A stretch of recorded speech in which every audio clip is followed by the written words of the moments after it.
and I'll put you down. Okay, thanks, Gail. Thanks everyone for coming. I see some very familiar faces that have come a long way, so bless you. Really appreciate it. I thought what I'd do as an introduction to the exhibition is perhaps talk about some of the background to how I got involved in enamelling, what enamelling is, and maybe give you an insight to some of the pieces of work in the show. So, the first thing is almost like it's a declaration. I've never had a day's teaching of enamelling in my life, okay? And that also kind of protects me from some of the more professional enamelers in the room. But sometimes you can learn that if you don't know the rules, you can learn new rules, if you like. So if we cast our minds back to something like 1992, I had some works, some prints. If I'm known for anything, it's a printmaker.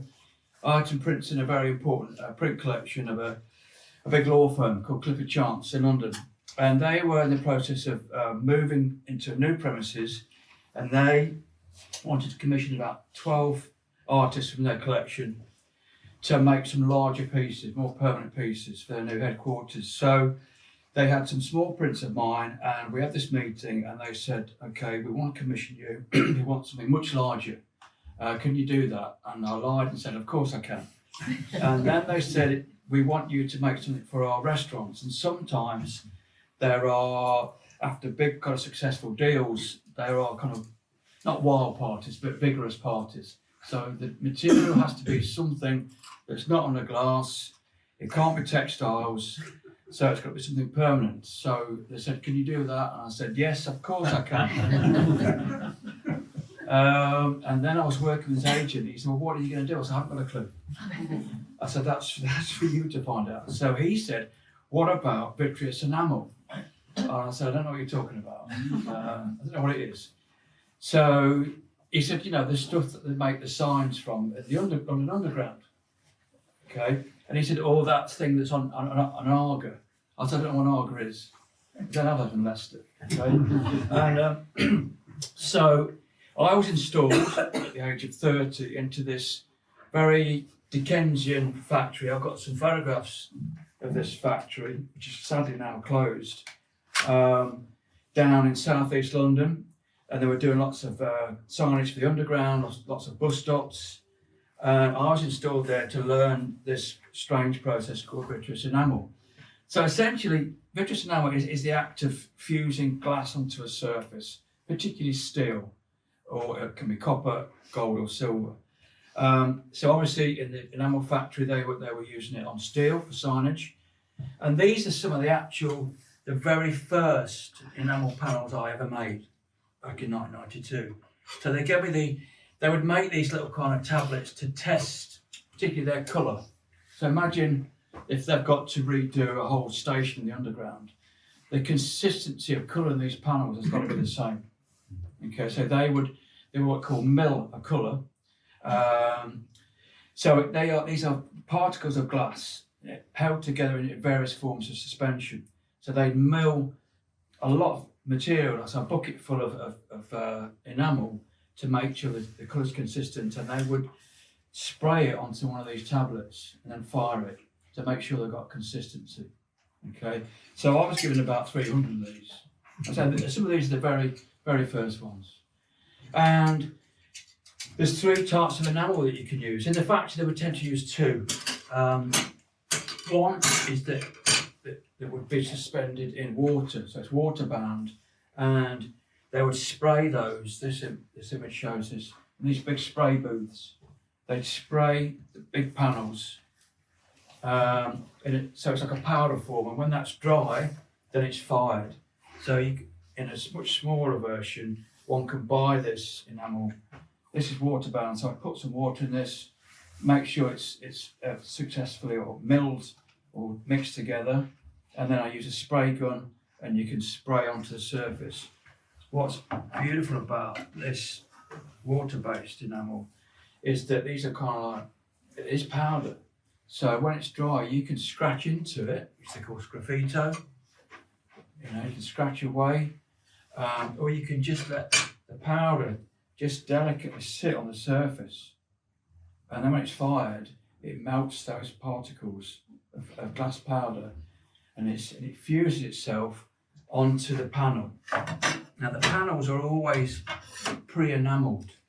Okay, so this would start life as just a piece of steel, and then they spray on a black coat of enamel. It's degreased, so the enamel can adhere to its surface, and then it's fired. This first coat is called a grip coat. So you're putting a piece of glass front and back onto the enamel. Then I always have a layer of white powder sprayed onto it and fired, so subsequent layers can adhere to it. Okay.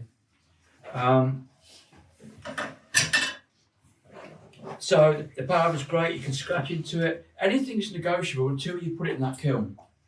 Now it's fired at about 760, which is kind of 3 times hotter than your average oven.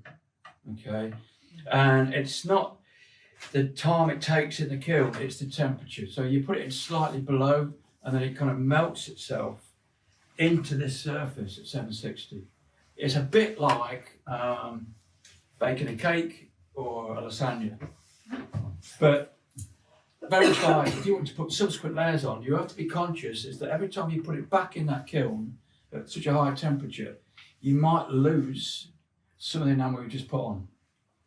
So you wouldn't necessarily make a Victoria sponge, or I would, in 5 goes, because the bottom bit could be horrendous, the top bit won't be ready, and there's that nice bit in the middle, or like a lasagna, you just, so that's one of the ongoing frustrations of this process, is that you can end up chasing your tail, that you put a new colour on the plate, you fire it, you think, great, just put that red on, where's the green gone?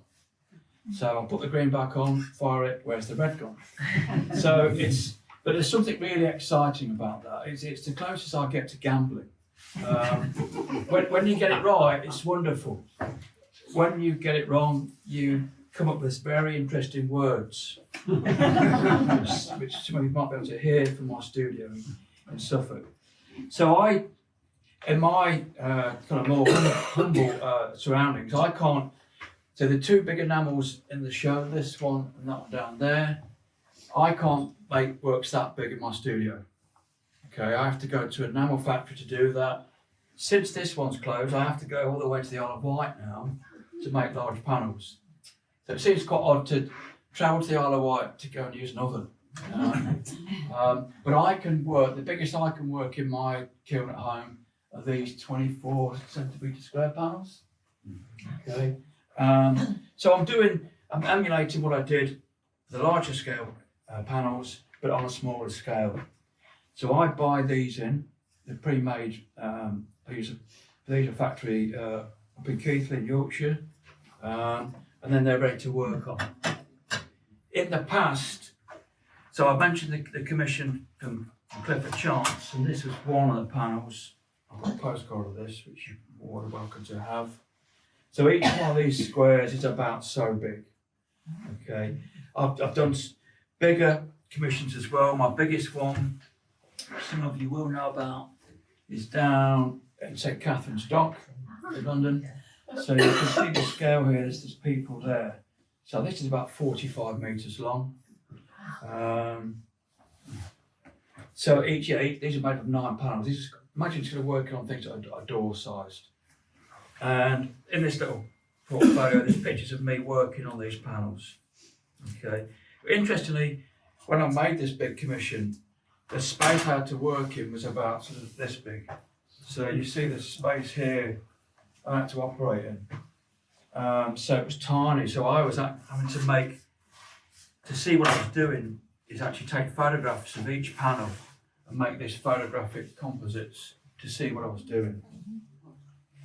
Because I was working with 145 panels, so it's difficult to actually know where I was. It's like there's 15 images. It's like playing on 15 games of chess at the same time. I'm not even very good at chess. So from these big commissions, this has become part of what I do. And the great thing about this exhibition, it's my first ever show mainly of enamels. So it's quietly become a big part of what I am as an artist. It's a nice little backstory about why the show came to being, is that I'd shown some enamels last year, and people seemed to like them, and I was making some more. People were coming to the studio and saying, showing an interest that they wanted to have them, which is great. But there's something about when you're working on a body of work and they get kind of cherry picked, and from that moment on, it kind of can rip the heart out of that collection of work. So it's quite nice to have an exhibition to bring them all together, and certainly to have a catalogue, because it marks that moment in time. And one can be left with, if people buy something that you've just made, that's wonderful, but as we all know, it lasts about 15 minutes. You put some fuel in the car and you go to the supermarket and that's it. So I can end up feeling sometimes a bit like an Amazon driver, you're just moving things to one place to another. So I took photographs, I think I made 15 at the time, and I sent them up to Tim and Gail, and I said, I've not had a show here 2 years ago, and I'm being a bit cheeky, but I've got these new works, I'm really excited about them. What about doing a show just of enamels? And I expect them to say, no, you've got to wait your turn. And they said, yeah, let's do it. And then I put the phone down. No, I said, well, when will it be? Hoping they were going to say, well, September. So this was in about October, I think, like that. And they said, yeah, we've got a slot in February. I said, that's fantastic. Put the phone down and thought, right, I need to buy some more of these blanks. So the majority of the show has been made in about 10 weeks. And there were certain moments that were scary when I'd come to the end of the week and I'd say to my wife, Rebecca, that I said, look, I've only finished 2 this week. And I know how big the space is. And I think at one point, Gail rang me and said, are you sure you want a solo show? Can't it be a 2-person show? I said, no. The ego said, I want it all to myself. And then, but because I would always work on lots of works all at the same time, some weeks I'd kind of finish 15. So it's, I have to thank Tim and Gail for, I pitched for it and they called my bluff. And they said, you said you can do it. So it's a fantastic opportunity, it's a great situation to be in. So if anyone wants to ask any questions while I'm rabbiting on, just fire away. I'll try and cover as much as I can. So back to the technical side. So we've got the water-based enamel. There's also another type of enamel, which I think chemically is the same basis for this, that it's particles of glass held in suspension. But this one is actually mixed with pine oil. So one can screen print with it, so you can have a nice flat surface, and one can paint with it as well. And it's much slower. It has quite a distinctive smell. It's the pine in this. It's quite a nice smell for about half an hour. After 10 weeks, it's a bit invidious. But it's very slow. This is almost like printing or painting with nail varnish. Okay, and it gets everywhere. And you can, in the factory, they would suggest that the spray goes first, and that's fired, and then they call this a print, and that goes second. But of course, every artist learns the rules and then endeavours to break them to see what will happen. And then there's a third enamel, which, as the name suggests, it's used by jewellers. It's called jewellery enamel. And again, this is similar. It's a powder form. I think there's a bit of quartz in this. Oh, I don't know. Yeah. Good answer. It's stuff for me. I think I get, but this is in powder form. What I do with this, I actually one can mask certain areas off. So you can use this stuff. You put on exercise books. So it's sticky back. If I put that on there, and then what I do, I have a thin solution of wallpaper paste and spray. I spray that on, and then I can get a very fine mesh, and I can sift this jewellery on there, let that dry, and then take that off. I will have jewellery there, but not there. Okay, that means I can protect certain areas that are going to have jewellery applied to it, but save the others. Okay, and essentially, that adding and saving is the basis for all this work in the show. It's a very simple process. Save what you like, change by adding what you want to change. Okay. So quite often with these, I've got a little info sheet about this piece of work, about the evolution of this. with this piece there, should you be interested. The jewellery, again, certain rules. One would suggest that this is a softer enamel than the other ones, so it should go last. But you can have great fun by messing around with those rules. For example, if you put a layer of jewellery enamel on first, fire it, and then put some of the print on top of it, it struggles to hold onto the surface, so it cracks, which can be a disaster or a revelation. As I said earlier, there's something about not knowing what this is going to look like which makes it really excited. You know, if you know what you're going to do, why do it? Your life's too short for that.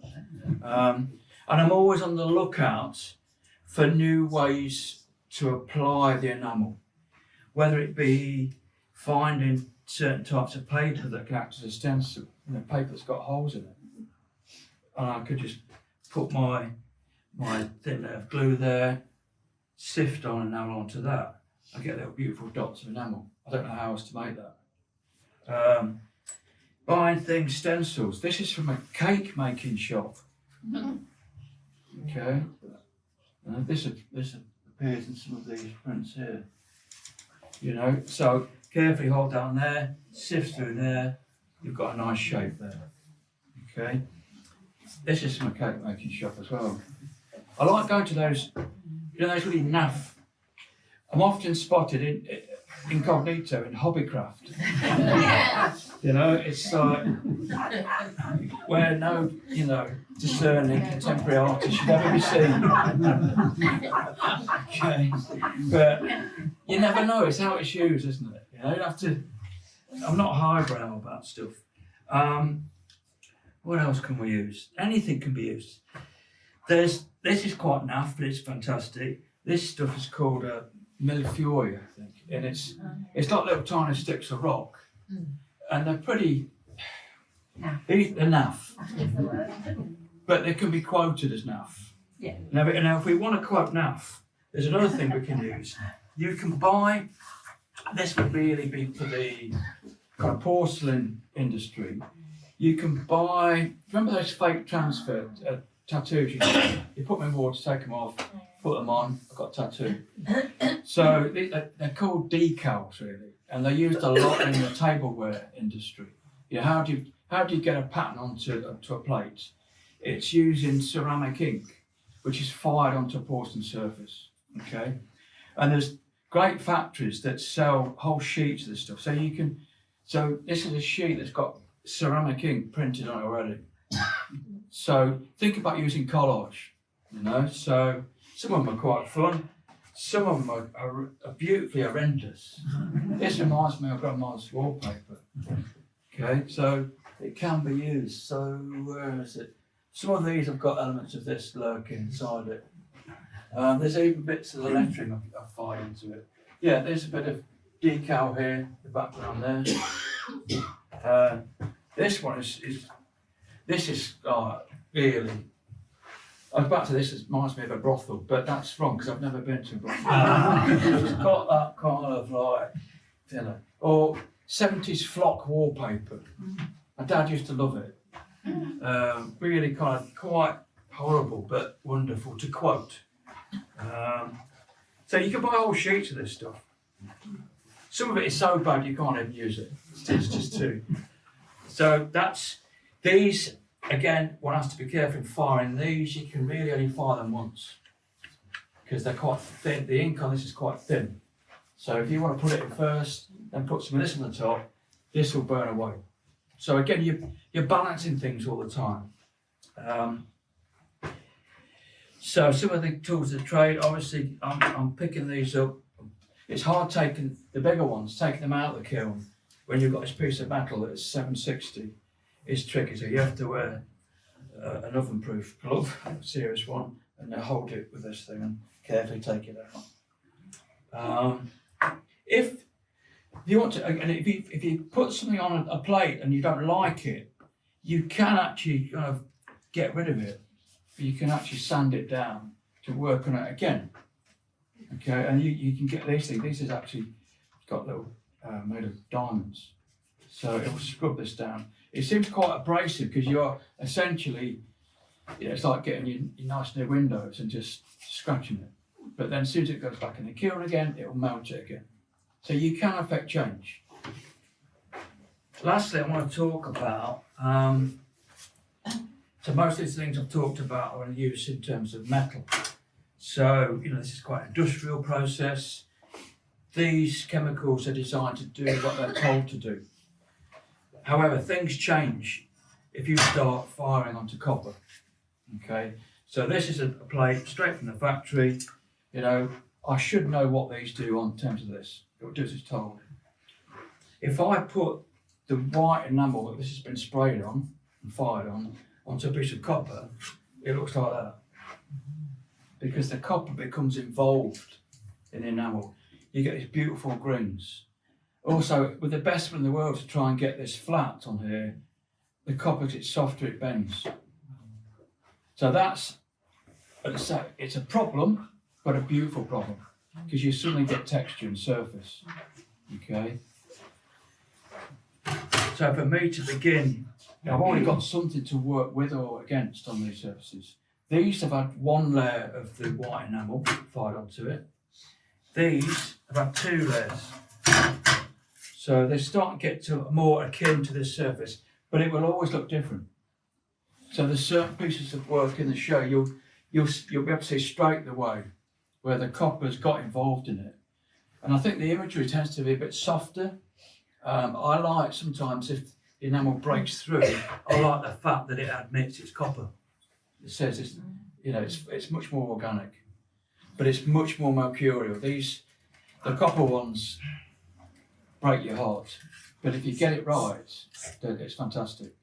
And I've got some that have been in the kiln 15 times and they're still playing up. They might have just to go to the scrap merchant. So these materials, a lot of the imagery that I play around with is generated from keeping sketchbooks. So a lot of the imagery from this show is in this sketchbook here. So feel free to have a look. And these enamels would work in conjunction with paintings and with prints as well. And I tend to bounce around different medium materials. I'm not sure what to do. Sometimes working a new material actually brings life to the whole practice. So what else have I covered? One last thing, what's been nice to do with the show as well is to dig out some older works on porcelain. You'll see a few plates in the show, these have been shown for 20 years. So 20 years ago I was lucky enough to be invited to be what they call an artist in residence in the Royal Worcester Porcelain Factory, which is sadly closed now. And they give me these blank porcelain plates to work on and a whole raft of materials. And I always respond to things in the factory. So it seemed the idea of fusing surfaces in a permanent way onto surfaces, it seemed relevant to get some of these plates out again. And some of these have been, like the one I'm seeing now at the back of Chris, which is, it's gold, which has been fused onto plate surfaces. And this is some of the materials they gave me. This has a beautiful smell. Have a sniff if you want to. This is live in the morning. But this stuff, I was running out of stuff, so I looked to get some more. And it's £300. So I'll just leave that one there. Apparently it's 22 karat gold when it goes in and 18 when it comes out the kiln. So there's a few in that show. I think we've got a catalogue somewhere around for that as well. I've got various catalogues that show bigger projects I've done enamel, but this is where I'm at in terms of enamelling today. As I say, I'd like to thank Gail and Tim for giving me this opportunity. I'm almost like calling my bluff and saying, you think you can do the show? Go on then. We'll give you 10 weeks. So Dale, yes. we all want to know what that's doing. Oh yes, it's a surprise. So in the factory, they used to. Does anyone know what this used to be until I changed it?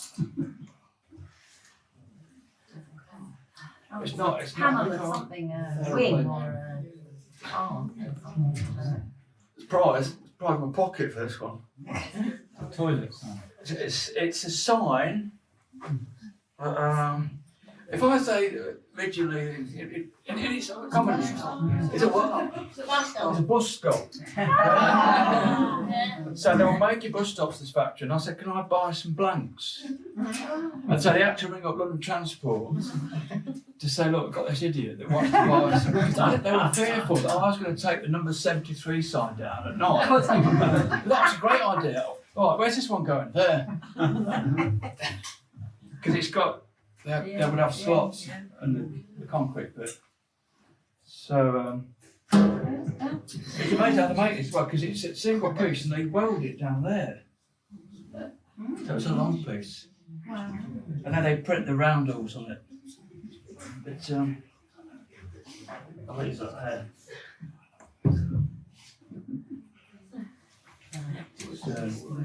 There's your special prize, young lady. Okay, so does anyone want to ask me any questions? I seem to find Aboriginal influence. Is there any connection? I am Aboriginal. I